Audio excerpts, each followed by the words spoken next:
presenting from Playlist Live. I'm right now with sWooZie. Yeah! Get hype. Stay hype. And this is a long time coming. This is our first interview together. I've watched all of your interviews just like with popcorn hunched over my laptop like, someday it's going to be me. Oh, well, thank you. Well, you've just grown so much.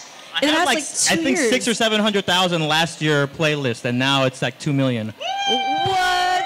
I love When I met right you, here. you had like 20,000, I think. It was something like that. These guys are really awesome. Like, literally, there's so much love here. Like, my mom and dad are like, you're going to suck.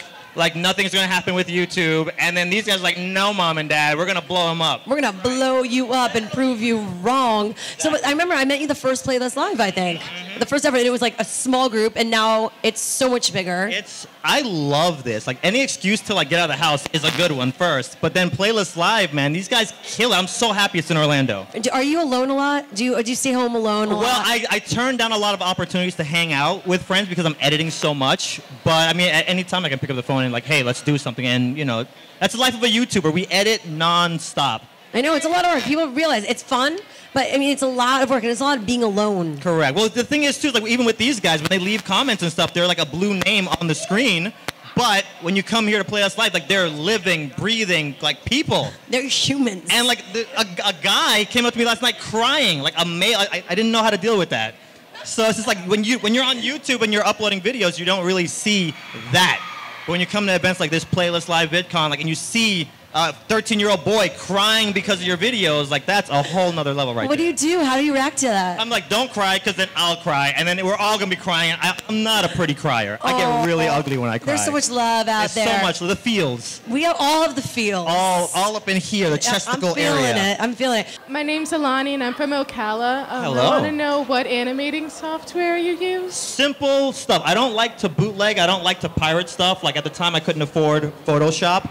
So I literally went to a website, DeviantArt Miro, and it's a free website that's just like Paint. And I started drawing on there and just exporting my stuff into Final Cut, and that's it. Like Paint and Final Cut, that's it. That's amazing. That's it. What do you think, what excites you about this space right now? And like, how do you continue to stay inspired? Honestly, like the comments and the emails and meeting these guys face to face, like they're rocket fuel for what I'm trying to do right now. So it's like, here's some encouragement, here's some motivation, but like you hear the stuff going on here. How do you like walk out onto a stage with like 1,000 screaming people and then not get inspired and motivated to keep going? We should be a major Debbie Downer. Oh my gosh, it's ridiculous right now. I love it. I mean, it's only getting bigger too. It is. What has been your craziest fan experience so far? Oh, actually at Disney. Really? I don't want to put the guy on blast in case he sees this, but I went into Disney at New Year's Eve.